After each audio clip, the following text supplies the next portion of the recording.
എല്ലാവർക്കും എൻ്റെ ഒരു പുതിയ വ്ലോഗിലേക്ക് സ്വാഗതം. ഞാനിന്നിവിടെ തയ്യാറാക്കാൻ പോകുന്നത് റാഗി കൊണ്ടുള്ളൊരു ദോശയാണ്.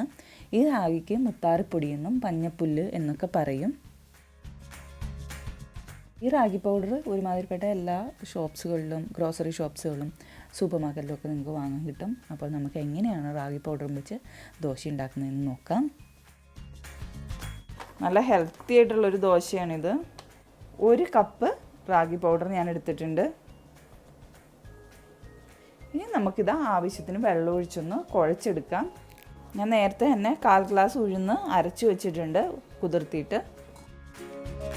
ആദ്യം നമുക്ക് ഇത് കലക്കിയെടുക്കാം. ആവശ്യത്തിന് ഉപ്പിട്ട്, ഞാൻ ഉപ്പ് കല്ലാണ് ഇവിടെ യൂസ് ചെയ്യുന്നത്. കുറേശ്ശെ വെള്ളം ഒഴിച്ച് വേണം മാവ് കലക്കിയെടുക്കാനായിട്ട്.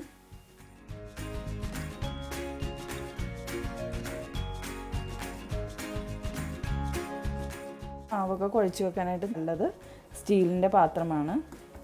പ്ലാസ്റ്റിക്കിൻ്റെ അതിനകത്തൊന്നും ദയവായി കുഴച്ച് വെക്കാണ്ടിരിക്കുക മാവ്. നമുക്കിതിലേക്ക് ഞാൻ കുതിർത്ത് അരച്ച് വെച്ചിരുന്നു ഉഴുന്ന്, അത് നമുക്ക് ഇട്ട് കൊടുക്കാം.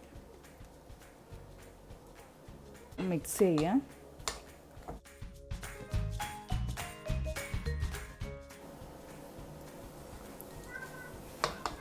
ദോശയ്ക്കുള്ള പാകത്തിലാണ് നമ്മൾ ഇത് കലക്കി വെച്ചേക്കണത്. റാഗിയുടെ ദോശമാവ് അധികം പുളിക്കേണ്ട ആവശ്യമില്ല.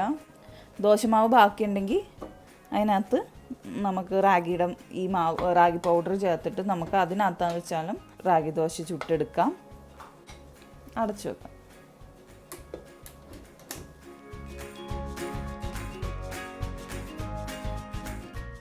ഞാൻ ഇതിൽ നിന്ന് കുറച്ചെടുത്ത് ദോശ ഉണ്ടാക്കിയായിരുന്നു. നമുക്കിനി റാഗി ദോശ ഉണ്ടാക്കാം.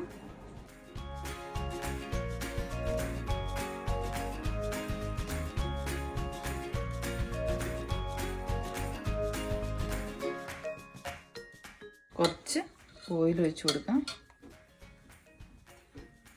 സൺഫ്ലവർ ഓയിലാണ് ഒഴിച്ച് കൊടുക്കുന്നത്. എന്നിട്ടൊന്ന് തൂത്ത് കൊടുക്കാം. ദോശ തിരിച്ചു വെക്കാം.